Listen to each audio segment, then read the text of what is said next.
Hello everyone, my name is Ark and welcome back to another figure review.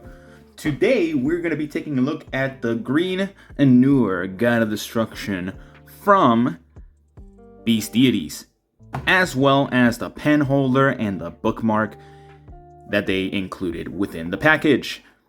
I'm kidding, we're going to be taking a look at XICOR from Dragon Ball AF, I believe. It's been a while since I read that fan manga, but due to copyright reasons, I can't really say the name for it, and there's a reason why we have it here. So, without really further ado, let's get all these things out and see what the man himself, XICOR, comes with.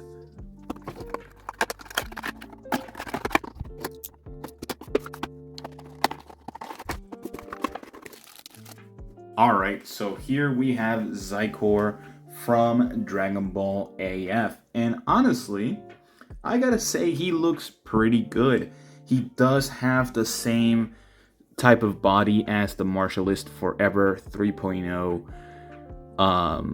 Goku that released a couple of months back, and I like it. I think the green look works well. Again, this guy is from Dragon Ball AF. If you are a long-time Dragon Ball fan, you probably know about his own life story where he is the son of Goku in the West Supreme Kai before she was killed by Buu, which is very interesting. Now, again, in terms of aesthetics, I think he looks pretty good. I think everything is very well sculpted. It is a third-party figure, which again, sometimes you can't really expect much because you do have some like dirtiness on the joints and everything, but whatnot. Not everything is going to be perfect. Speaking of perfect, I think the head is a little too small. I don't know if it's just me, I just think that it doesn't really match well. Even the skin tone is a little bit different, so yeah. These shoulder pads are actually soft plastic, which is really nice.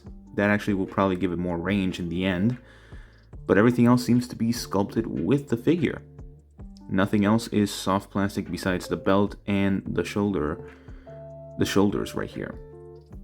Again, pretty good. In terms of articulation, starting at the head, you can move side to side however you want. Forward this much, he does have a lot of range going forward, and up not so much before trying to pop everything out. So it's a little bit, but not too much. You can use that neck to help you a little bit.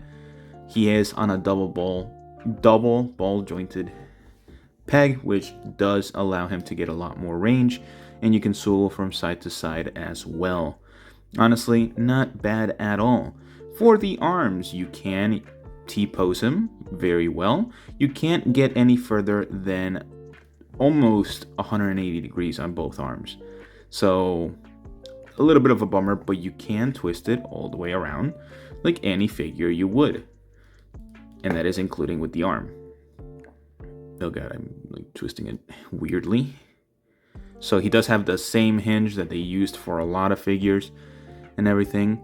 He does have a bicep swivel, a wrist swivel, and it's a wrist hinge that you can move back and forth to help you out with that range of movement. Besides that, he doesn't have anything else on the arms that's special.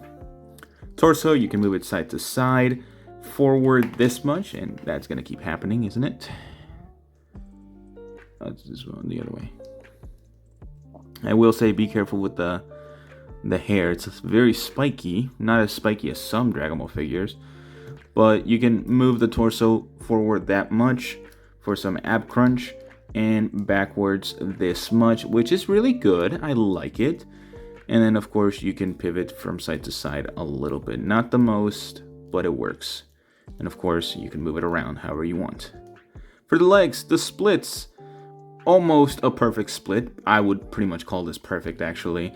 He does have a thigh swivel, which at the first instance it was kind of like stuck together a little bit, but after just putting a little bit of pressure, it kind of snapped something in there, probably just plastic that was glued together by accident on both legs actually. So now he just moves freely, which works very well.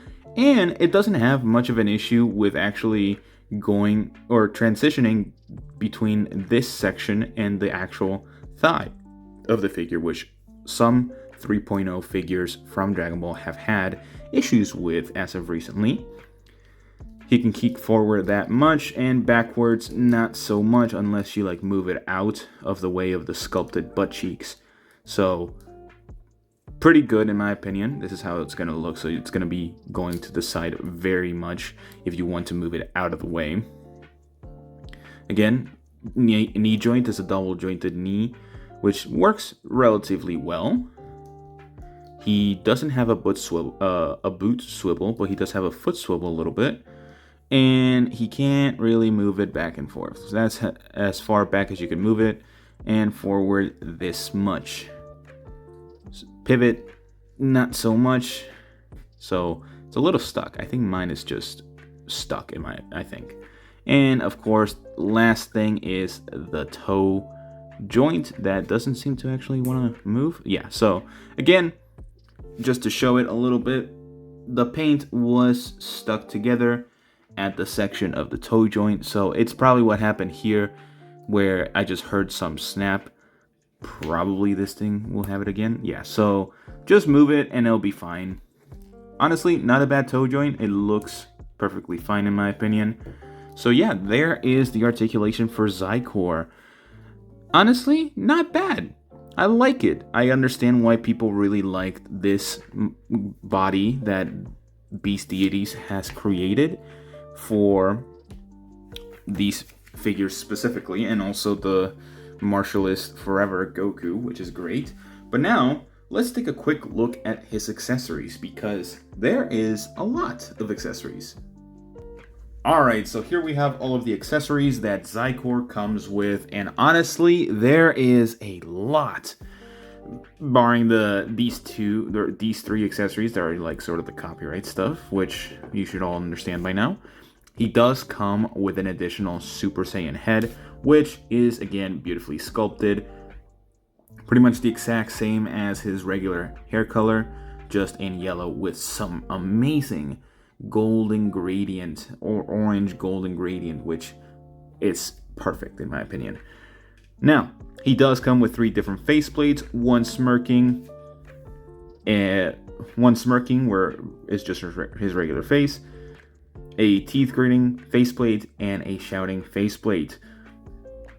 Additionally, for the Super Saiyan head, he does come with a serious faceplate and a teeth gritting looking to the side faceplate, which looks fairly good in my opinion.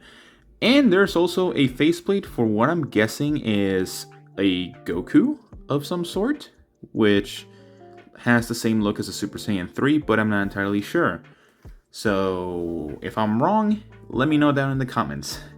But he also does come with 4 different sets of hands, 2 regular Ki Blast shooting hands, 2 fighting stance hands, 2 instant transmission hands, and 2 hands to hold this magnificent Ki Blast effect, which something I want to say to third-party companies is stop doing these the way that you're doing them. Do not try to replicate the way that Tamashii does them, where you have to put each single one of these things in the same place, in a specific spot.